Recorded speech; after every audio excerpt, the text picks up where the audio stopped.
Hello guys, and welcome back to my channel. In this tutorial I will show you how to knit this beautiful sweater. I call it sunshine sweater because a lot of you suggested this name on Facebook and Instagram account, so I hope you'll enjoy it. So I'm using for this sweater this long bloom from Long Yarns, and the recommended needle is 3.5 millimeter crochet hook, and we will use the same needle.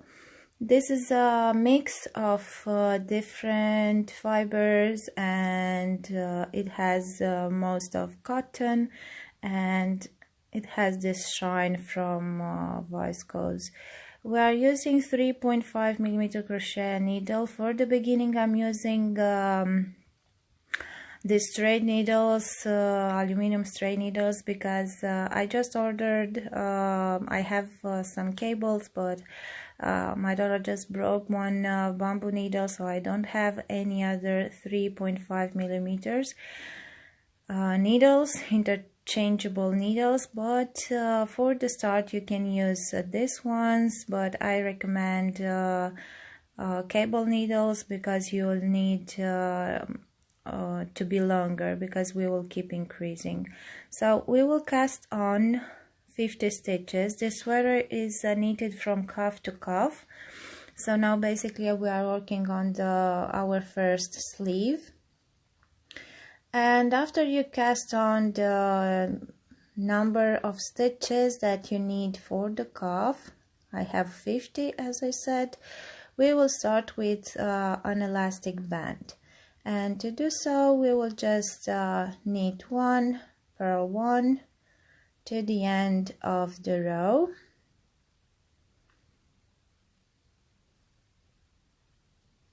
So knit 1, purl 1, knit 1, purl 1 to the end. On the turning row or back wrong side row, we will do the same. So knit 1, purl 1. We will basically knit all the purl stitches that we are purling now, and purl all the knitted stitches, yeah, because we are on the wrong side. I just finished the first row here. I just have one more stitch. We will knit it like this. And now we will start our next row, the second one. The same, repeat, knit 1, purl 1. I'm always, and every row starts with this slip stitch. And before starting the row, I'm putting the strand in front of the left hand needle, because this will create almost the knit stitch on the edges, and it will be easier for you to assemble and sew the pieces together. So now repeat knit 1, purl 1 until you'll have 40 rows in total. In our measurement, the cuff doesn't count. And I put it like so because maybe you'll want a smaller cuff, a bigger cuff, it's up to you.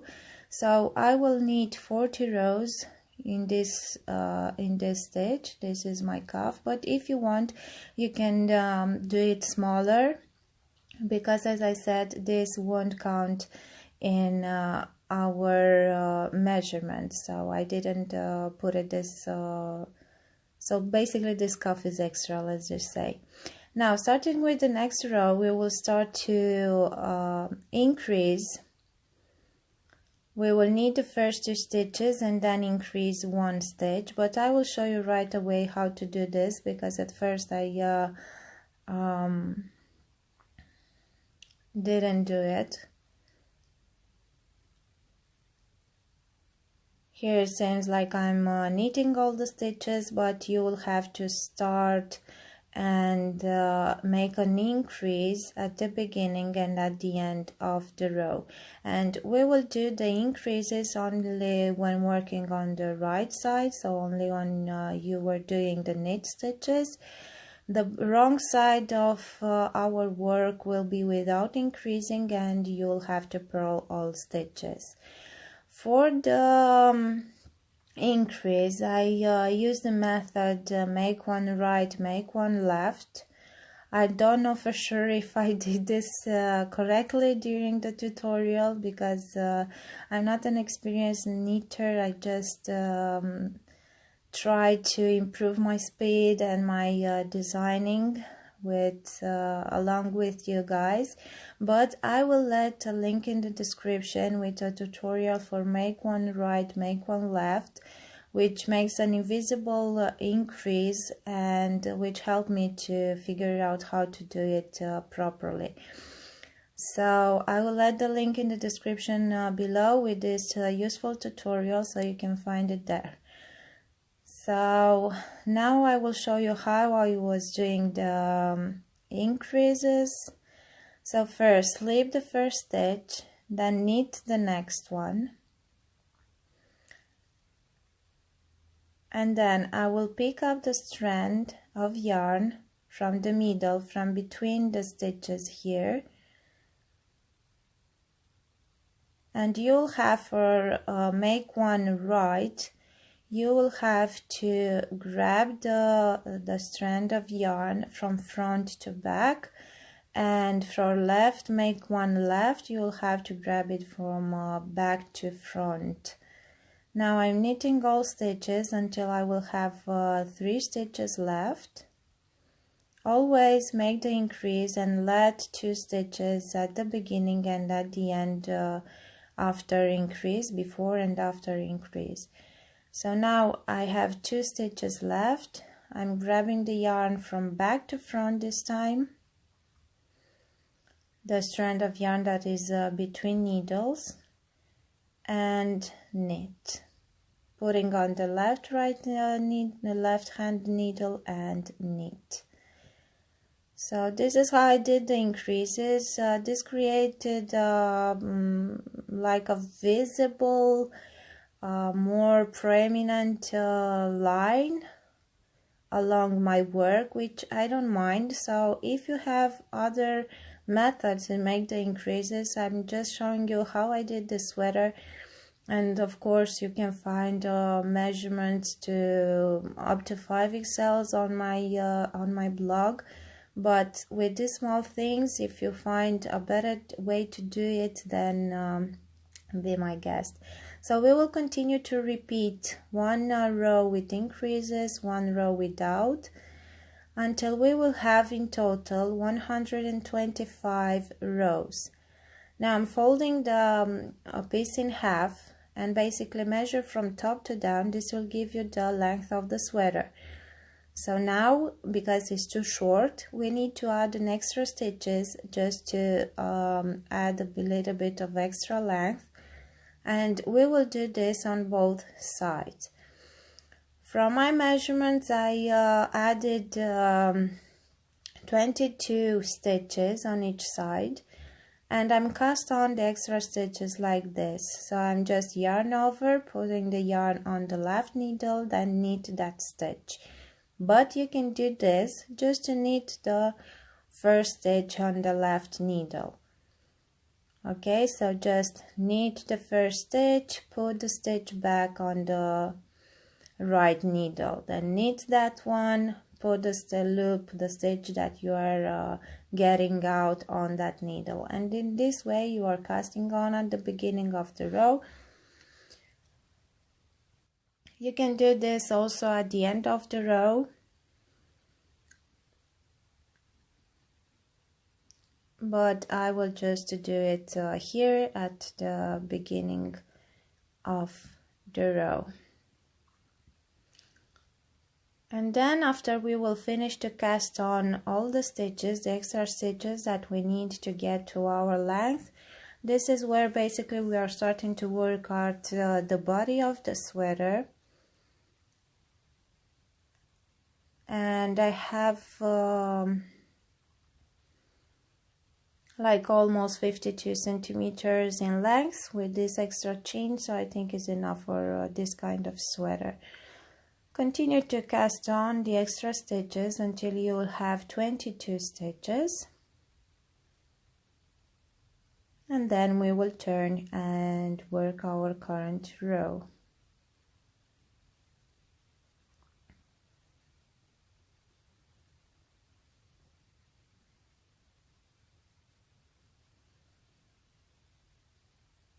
Okay, so I finished, added all the stitches that I needed to complete the length of the sweater. Now I'm turning and I will just work the stitches, including the extra stitches that I just cast on now.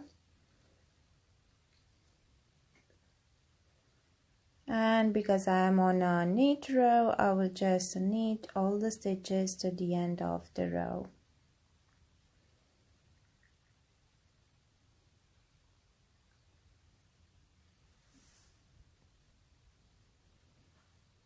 Okay, I knit all the stitches to the end of the row, and now I turned and I'm starting to cast on 22 stitches on the other side. I use the same method with the yarn over, but as I said, I found it a bit difficult now after looking at this tutorial, so I think it's easier just to knit the first stitch and put the loop that you are getting out, put it on your left needle, and this is it, and repeat until you will have 22 stitches. We will finish to cast on the extra stitches on the other side, and then we will purl all the stitches to the end of the row.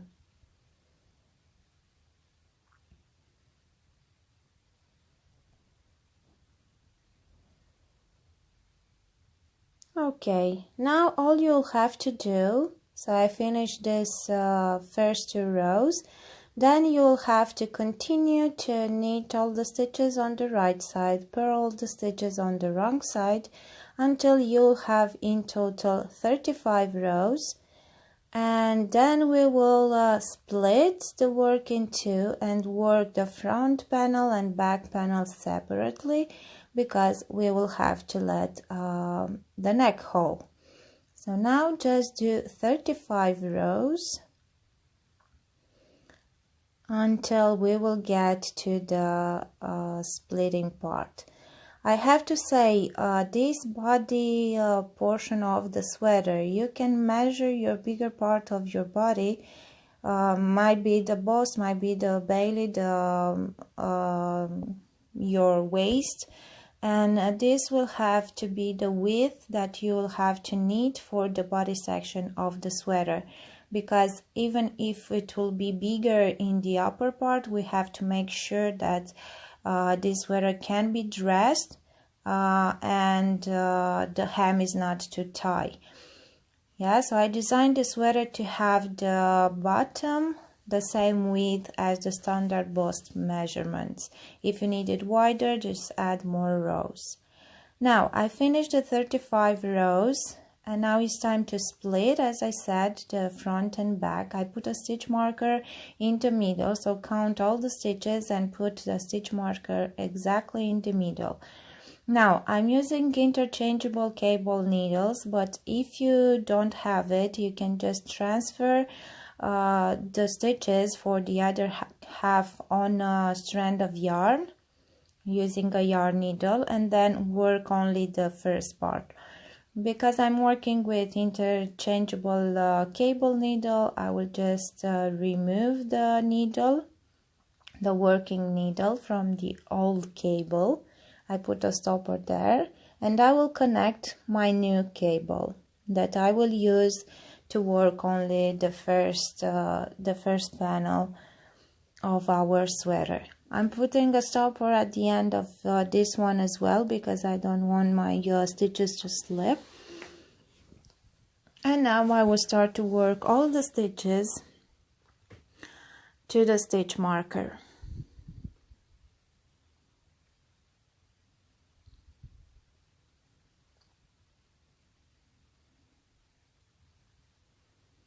Yes, so I will knit all the stitches to the stitch marker.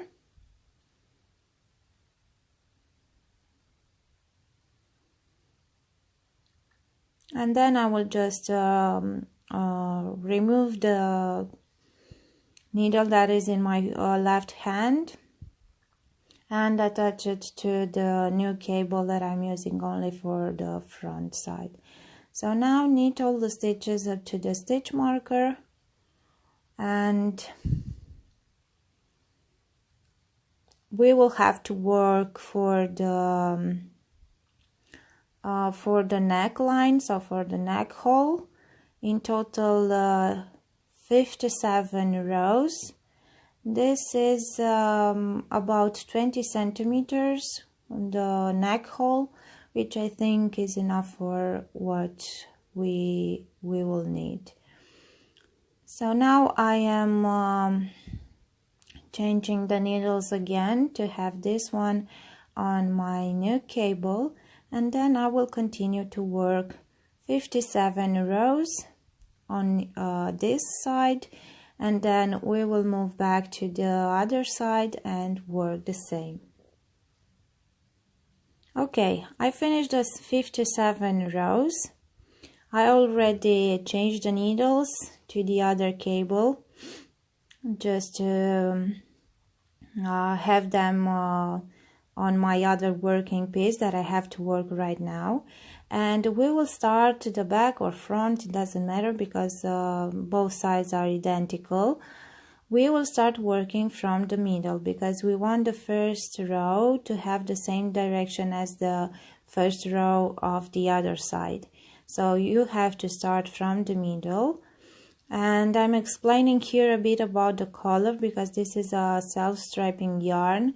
So after finishing the first cake of yarn, I just started the other one from outside to inside to start with the same color as the first one finished. And now for the other panel, I'm starting to work with a third one because I want to have the same darker color here. And in this way to be able to have almost the same colors on both sides.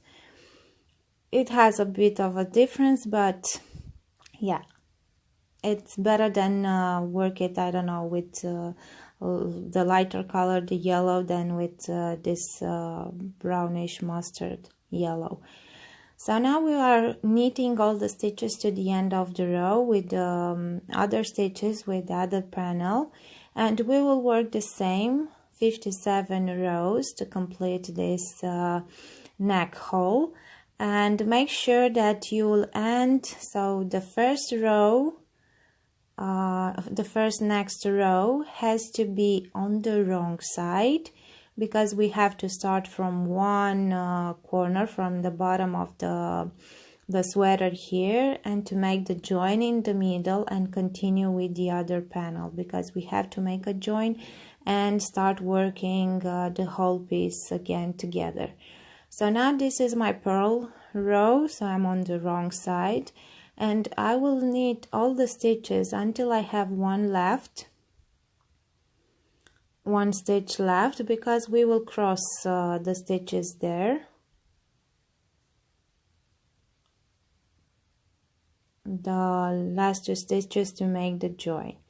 So now just start the row as usual and purl all the stitches until you have one last stitch left, one last stitch from this part, from this side.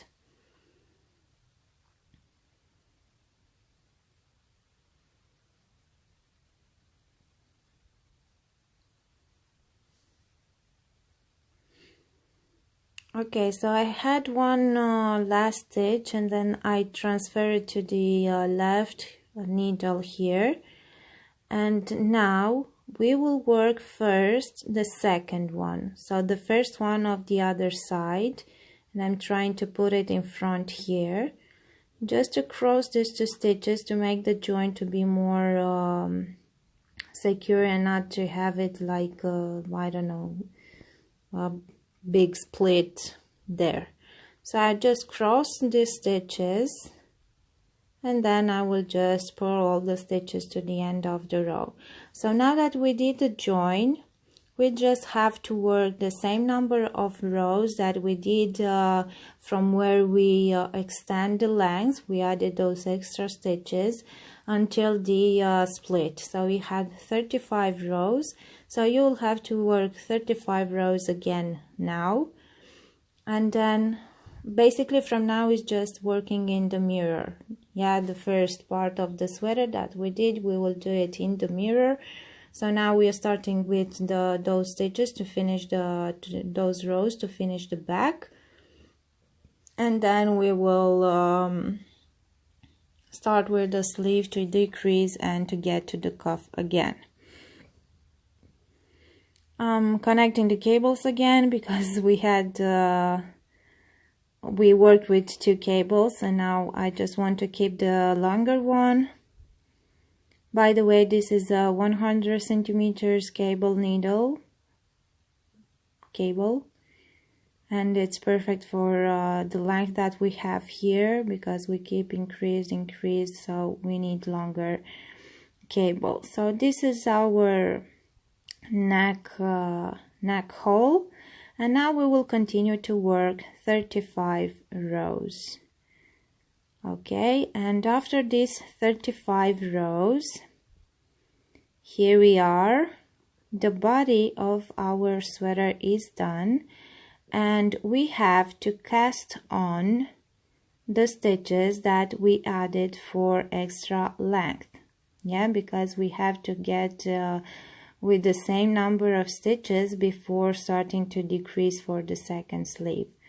So I cast off now at the beginning of this row 22 stitches, and then we will do the same on the other row.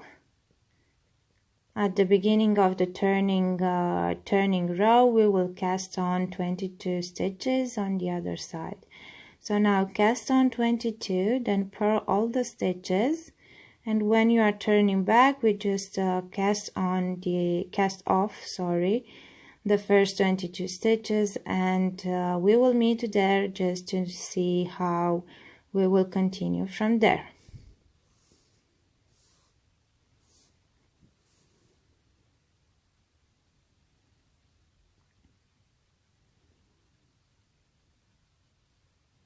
So I cast off the stitches at the beginning of the row, so we are now on the right side row.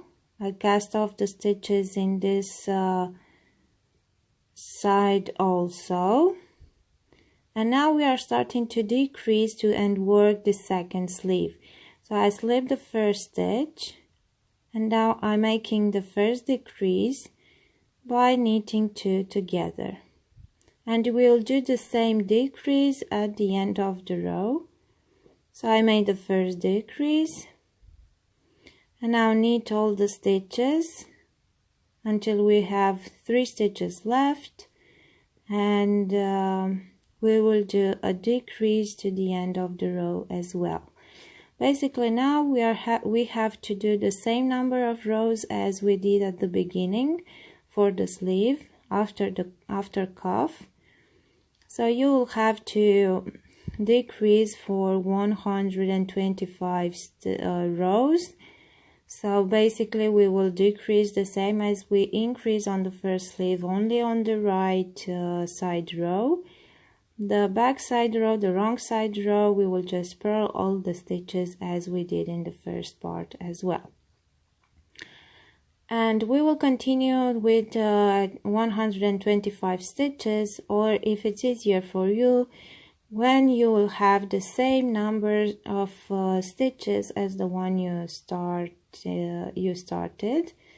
We started with 50 stitches, so we will continue working decreasing on the right side row until we will have 50 stitches left. And repeat the two rows until you'll get here before the cuff will start. Okay?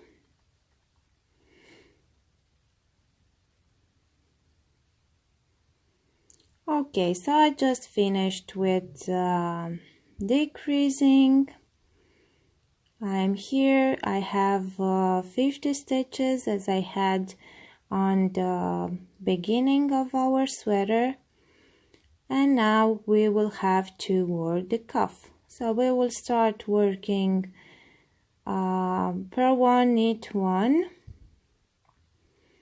until we will have in total 40 rows.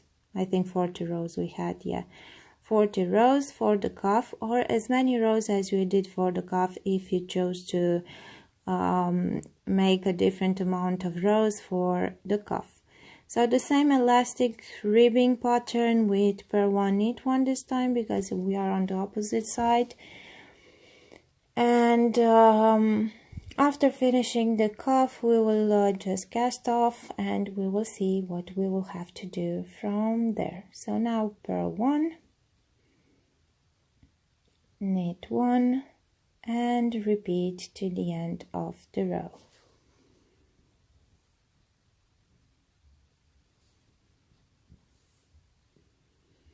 Okay, so I finished the cuff. Now it's time to cast off. I'm using a crochet hook as my right hand needle to cast off the stitches. You can use again any method that you find easier. I don't know, you like the how the stitches are after casting off, so it's up to you. I'm just using one crochet hook like my right hand needle. Knit, purl, and after getting out the stitch, you just pull it through the stitch that you have on the needle, through that loop. And we will continue like this with all the stitches to the end.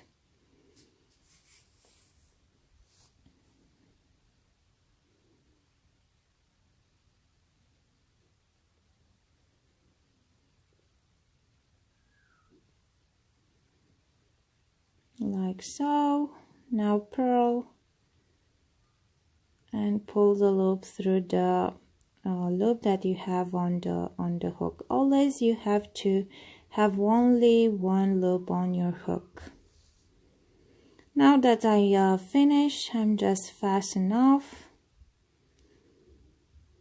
and we basically finished the main work with this this sweater. If we get to the other cuff, this means that it's almost done. Now I will just fold the piece in half, because now it just started to look like a sweater. And now all we have to do is to assemble these two pieces by sewing these sides here, the sleeve up to the hem, or reverse. You can start from the hem and ending to the end of the cuff. And I will show you right away how I am doing this sewing thing. Here I am. I just started from the bottom of the sweater, and I'm using the mattress stitch to sew these pieces together. And I will show you how you can do this. It will be a bit different on the sleeves, because the stitches are oriented to the interior, so you will have to find different stitches where to stick your needle. Now here, where we have straight stitches, you just have to insert the needle into the next available stitch, which is are these two strands of yarn here.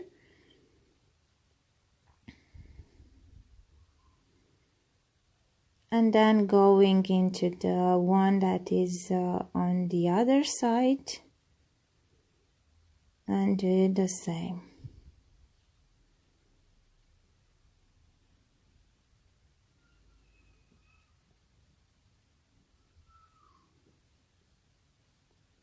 Okay, so this is how you will have to sew this. I will show you right away here on the sleeve how I'm doing the seaming.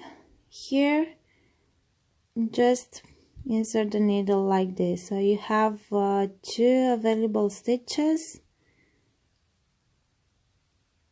It's like basically the same way of sewing when you are doing it not working with stitches, but with rows and rows. So basically you have to insert the needle under the strand that is between two rows there, and continue like this until you finish to assemble the pieces together. And then we will add elastic ribbing on the bottom of the sweater, and I will show you right away how to pick up stitches and how to do the elastic band at the bottom. So here we are in another day. You can see that it's different light. So in previous clip I was just working during the night. Now it's day. You can see from the light. So I finished to sew the sweater, the sides, and now we will pick up some stitches just to make the bottom elastic band. You can do this before assembling, before sewing the pieces together. If you don't want to work in circular rounds, then you can pick up the stitches for the back, and work the back ribbing, then pick up the stitches for the front and work the front ribbing, and then do the whole sewing thing. But I found it easier this way. So how we are picking up stitches, I'm just insert the needle through one side row here and pull up the stitch. So yarn over and pull it through. So insert the needle into the next available stitch, yarn over, pull out the loop. And this is how we are picking up stitches, and you will have to do it all around. And then we will join and continue working in circular rounds this elastic ribbing. The elastic ribbing will be the same as we did with the cuff, so knit 1, purl 1. The only difference is that this time we will do it circular. If you choose to do it before assembling, that is no difference except this picking up stitches thing. So now I picked up all the stitches and it's time to join, to make the join here. And I will do this. I'm getting the first stitch from the left hand needle, then the second stitch from the right needle. I'm pulling it out over the first stitch and then let the stitch between the two needles. And now keep working, knit 1, purl 1 for as many rows as you wish. I think I did almost 6 rows in this pattern just to have a small elastic ribbing, and I do it just because you see that the work tend to curl in the interior, so I wanted to stretch it a bit to make it a bit flat. So this is why I chose to work this ribbing. And continue like this. And the end, if you don't have an even number of stitches, so if at the end you should finish this round with a purl stitch. If you have at the end 2 stitches instead of 1 and you need to purl, then purl them together like I have here, just to make sure that your round is ending with a purl stitch as it should, because the next one is a knit stitch, so you want to have a purl stitch at the end. I'm putting a stitch marker in if I didn't do it in the first row, but it's never too late, just to mark the beginning of my round. And now I will continue to knit 1, purl 1 until you will get the until your elastic ribbing at the bottom is wide enough to like it, or to be practical and as you like it. And after finishing this ribbing, basically the sweater is done. Here I just finished the ribbing, everything, and the sweater is done. I hope you enjoyed this tutorial. I like this sweater very much, and I hope you'll love it too. It took me a while to do it, but finally it's here and I love it. So I hope you enjoy it. Thanks for watching, and